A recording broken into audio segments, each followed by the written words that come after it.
کیا آپ جانتے ہیں وہ کون سا انسان تھا جسے اللہ نے اپنے ہاتھوں سے بنایا، جس میں اپنی روح پھونکی اور جس کے لیے فرشتوں کو سجدہ کرنے کا حکم دیا گیا؟ وہی تھا انسانیت کا پہلا باپ، حضرت آدم علیہ السلام۔ حضرت آدم علیہ السلام صرف پہلے انسان نہیں تھے بلکہ اللہ کے چنے ہوئے بندے تھے۔ اللہ تعالیٰ نے انہیں مٹی سے پیدا کیا، پھر اپنے ہاتھوں سے ان کی تخلیق مکمل کی اور اپنی روح پھونکی۔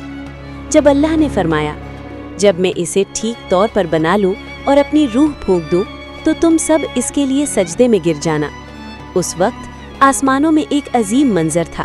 تمام فرشتوں نے سجدہ کیا مگر ایک نے انکار کر دیا، اس کا نام تھا ابلیس۔ ابلیس نے کہا، میں اس سے بہتر ہوں، مجھے آگ سے بنایا گیا اور اسے مٹی سے۔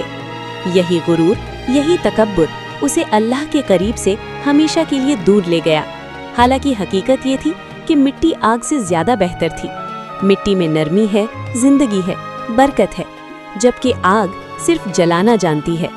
اللہ تعالیٰ نے حضرت آدم علیہ السلام کو اور بھی عظیم مرتبہ عطا فرمایا، انہیں تمام چیزوں کے نام سکھائے اور فرشتوں پر ان کی فضیلت ظاہر کر دی، مگر ابلیس نے حضرت آدم علیہ السلام کو حقیر سمجھا، اللہ کے حکم کی نافرمانی کی اور اعلان کر دیا کہ وہ قیامت تک انسانوں کو گمراہ کرے گا۔ اسی لیے آج بھی ہر غرور کرنے والا ابلیس کے قریب ہوتا ہے اور ہر عاجزی اختیار کرنے والا آدم علیہ السلام کے راستے پر ہوتا ہے۔ یہ کہانی صرف آدم علیہ السلام کی نہیں، یہ کہانی ہم سب کی ہے۔ اگر آپ چاہتے ہیں قرآن اور صحیح حدیث سے ایسی ہی حقیقی اسلامی کہانیاں جو دل کو ہلا دیں اور ایمان کو تازہ کر دیں، تو روشنی کا سفر کو ابھی سبسکرائب کریں اور اس پیغام کو آگے پہنچائیں، کیونکہ ہدایت صرف سننے کے لیے نہیں ہوتی، پھیلانے